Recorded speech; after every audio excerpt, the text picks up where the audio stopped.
Cody Webb on a blue bike.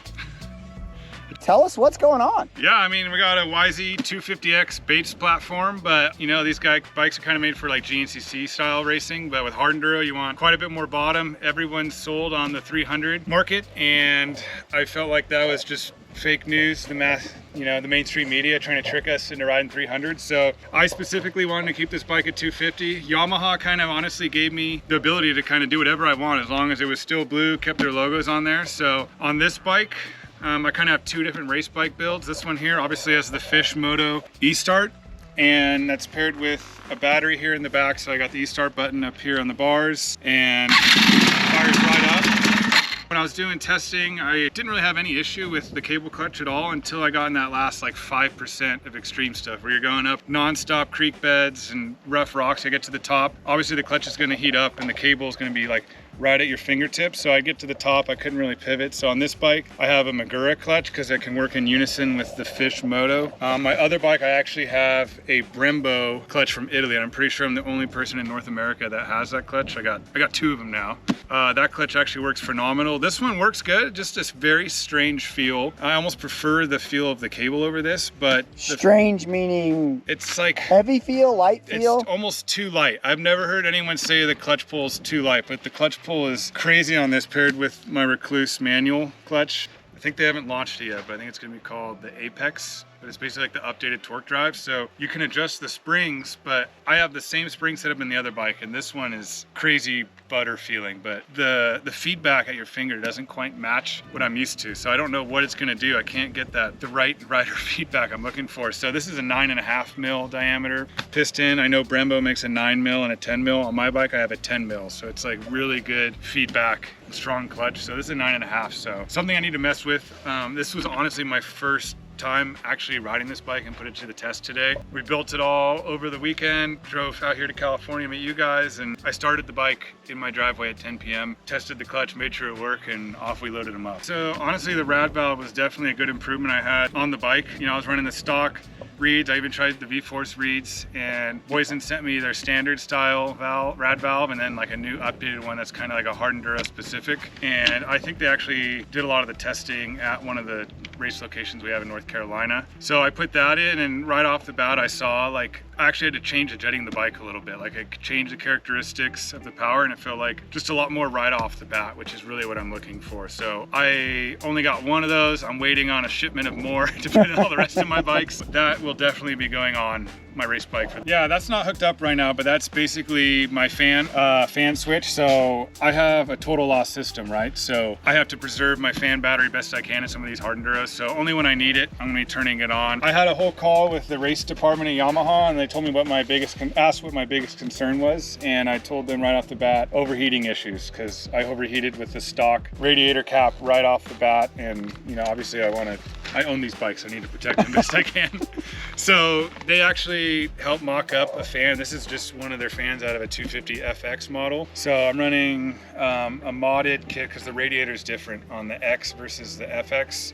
So it's kind of maybe one of the more factory parts of my bike. And then I'm running a LiPo battery under the seat. So I have actually on this bike here, there's two separate batteries. I have the e-start battery. You know, if I'm in a race, I don't want to drain, you know, take all that draw away from the e-start. So I have a separate smaller LiPo style battery in the back. So two batteries in this bike. A lot of stuff going up on here on the handlebars. So hopefully I don't crash or break any of those. But I don't know, there might be like another one in Japan. There was a Japanese guy that actually was an employee that raced Erzberg 2 years ago. And I got some of the spec sheet. They were very secretive about it. Yamaha's very secretive, but I got to see some of the spec sheet on that. And I think he had a weird two-piece system. So XC gear clamps, the Mako. So this is from XC Gear, and it just gives like a little bit more added flex there in the bars. And I've now injured both wrists, and as most dirt bikers know, they're pretty important, and you don't realize how important they are until you get hurt. So this takes some of that like harshness, perfect for vet riders like myself. So that's good. And then I got the Twin Wall 996, and they're a little bit taller. I used these back in the day when I was at KTM, really kind of my favorite bar bend. So yeah, ASV, these are the unbreakable levers. So this one as well in the clutch, and I have, you know, the Brembo style one, I got the cable clutch style one. The unbreakable levers are super key, and the adjustability of these are so nice. Like, you got these dials, so even if, you know, adjustment on the fly. The adjustment on the fly, you don't really have to do it. But there was a lot of conflicting information online, and everyone I found out is an expert on Yamahas, and I'm not saying I'm an expert, I'm still learning. But everyone told me to run a gnarly, and I tested both, and the gnarly just kind of numbed the power, and the bike felt less playful, and it was more fun to ride with the fatty on there. Fatty's on. This is the off-the-shelf pipe, but I convinced Donnie to make me some longer silencers, so I'm not going to be racing this bike this weekend, but my race muffler is about another 3 inches longer, so it comes out past the side panel, and it definitely does not sound as pipey and freestyle-y as this bike. It looks like bulletproof performance. Rotor guards on, yeah, and then designs. I got their rotor guards, radiator guards, and then they make on this side of the bike over here. Actually, this is another factory piece of my bike. If you look underneath, see all that added material there on the swing arm? So these are notorious, like the Hondas and all the Japanese bikes are notorious for losing these chain guide hangers. So it's beefed up, and then this bulletproof designs piece basically kind of braces across that gap of the two tabs, and I shouldn't have any issues now with. And then it looks like IRC tires with nitro mousses, or yeah. So what's on the inside? The rear has some new stuff that's not out yet. I don't even know what the name is, but it's essentially an inner bead lock system. It's multiple skinny rim locks, and you see every 4 spokes there's another hole in my wheel. Clamps down on the tire and basically holds it in place, and there's like a foam rubbery material, so when it clamps down and tightens on, holds on to the rim, the bead lock, it actually clamps off and like closes all the spokes, so you're not losing any air out of the spokes, pulls the tire in place. So the only thing you really need to do is just add slime if you want to have any slice issues. And I have a half mousse set up there in the rear, so if I do have a flat, I'll have 0 psi and still have hold up, and it's really strong still at the rear. And then are you running the similar system in the front, or what are you running in the front? Up front, just running a mousse. Okay. So just their regular nitro mousse? Yep, running the platinum up front. Yeah, a lot of people have a mixed feeling, or you go soft up front or a little more rigid, and for me, the soft front, it'll kind of get a little deflecty and choose where it wants to go. So I run the platinum mousse, and this is the IRC BX30 front, and not a gummy. Not a gummy, but it's still a little bit softer. So once this tire kind of starts to go, I really like it brand new, but once it starts to go, it's one of those ones where you kind of need to do a quick swap out. Back is the 110 JX8. So this is a full gummy in the rear, and you can see, I mean, like, these tires are crazy soft.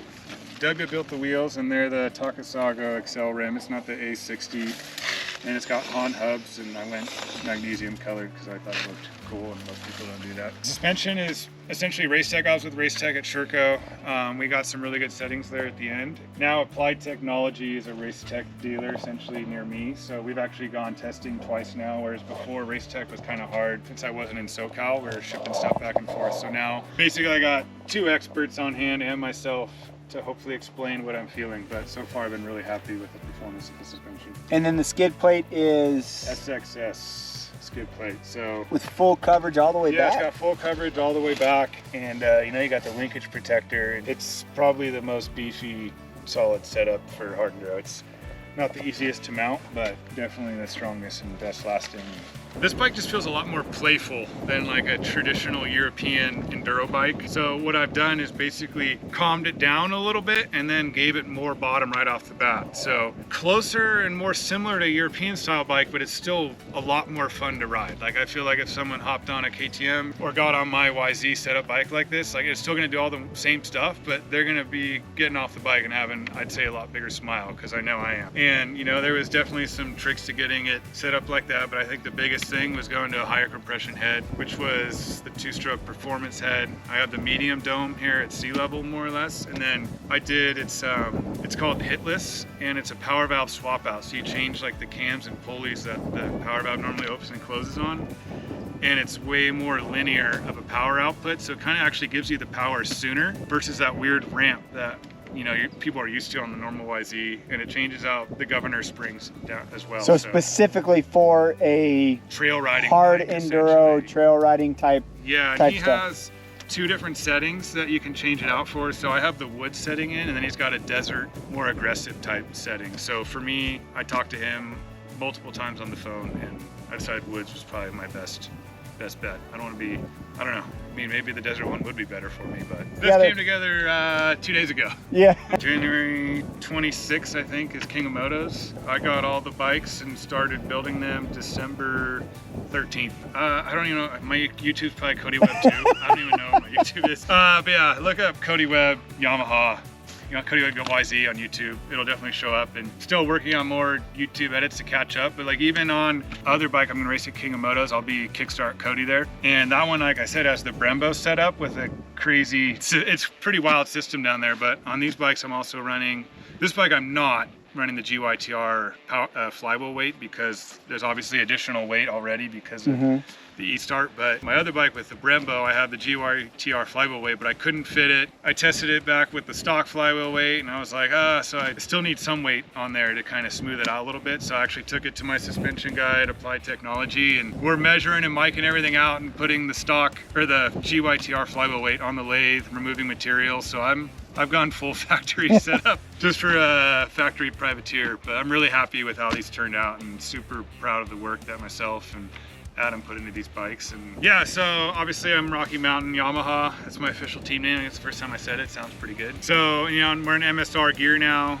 and then I'm changing up quite a bit of other things as well. I'm wearing Aero helmets. There's going to be a new distributorship here in the States. I've been with Arai for quite a few years now, and it's good, but I was looking for something that vents a little bit more, especially with the hard enduro stuff. We're going a little too slow. So I'm wearing Aero helmets now, Havoc goggles. And looks like you're new boot goofing. Yeah, I'm new boot goofing over here. I got some red CDs on. So wearing CD now, and I actually wore CD early on in my career, and I've broken a foot or toe in every single pair of boots now, so I don't care what people tell you, you still can get hurt riding dirt bikes. CD, I've got jacked up feet, but the new boots, I quit wearing them because they were really narrow at the end, and they've actually kind of expanded the toe box space now. So for me, I'm old and beat up, so I wanted something that kind of fits me a little bit better. So when you said goggles are Havoc goggles, so wearing Havoc now, and he's a good buddy of mine from years ago that I used to ride trials with, so it was a fun. And then naturally, it looks like Red Bull's back on your. Yeah, Red Bull's back on board. They're there till I'm done, I think. As long as I'm. You hope. As long as I'm not doing dumb stuff. I have like a fun personal sponsor. He's like a local guy that's just a huge enthusiast, but he's my door company. Makes really fancy custom doors, so I was able to weasel a discount with him on my own front door at my house. So, but he's been a super good enthusiast and just fun to chat to. So that's been a fun personal sponsor that's a little different than normal. King of Motos this weekend. This will probably come out right beforehand. So King of Motos this weekend. My Instagram's Cody Webb 2, YouTube channel, doing a bunch of builds on these things and day in the life stuff. So it's been a wild ride the last 3 months trying to put this whole program together. I mean, I'm my own team now with factory support from Yamaha, and it's been an awesome experience. Different than I'm used to, but I'm really enjoying it. Hopefully I keep saying that by the end of the season. Probably my wife for letting me do this and still tracing my dream. I don't know, this is just way better than a desk job. It's maybe more work sometimes, but like the freedom aspect of it and going in the garage and tinkering things. So I'm a mechanical engineer, and now I feel like I'm actually kind of getting to use that opportunity with what I'm doing. Turning down flywheel weights on the lathe and modding out parts on a YZ. Yeah, this year we're racing the US Hard Enduro Series, Enduro Cross. I'll be on a 250 FX. I'm sure I'll have a whole build featured on that thing as well for Enduro Cross, but I'm really excited to get on that bike for Enduro Cross. It's been so strong in the Supercross, Motocross world. So Hard Enduro, Enduro Cross, I'll be going back to Erzberg, probably doing a bunch of stuff with Carson Brown, hopefully there. Got a semi-full schedule, and then I got a adventure bike coming. I don't know if I'll be a full adventure bike guy yet. Full Torres scares me with all the stuff he does, but I'll have a T7, start building one of those out. So I'm just having fun riding motorcycles, I'm trying to balance it all. It's a lot, but. All right, well, there you have it. That's what Cody's been doing. That's what he's up to. That's what he's going to be doing this year. So look for a full test on this bike in an upcoming issue of Dirtbike magazine. And we're going to do lots more with Cody when it comes to having a full-blown Travis Fant video with Cody doing stuff that no other person can do. So stay tuned for that.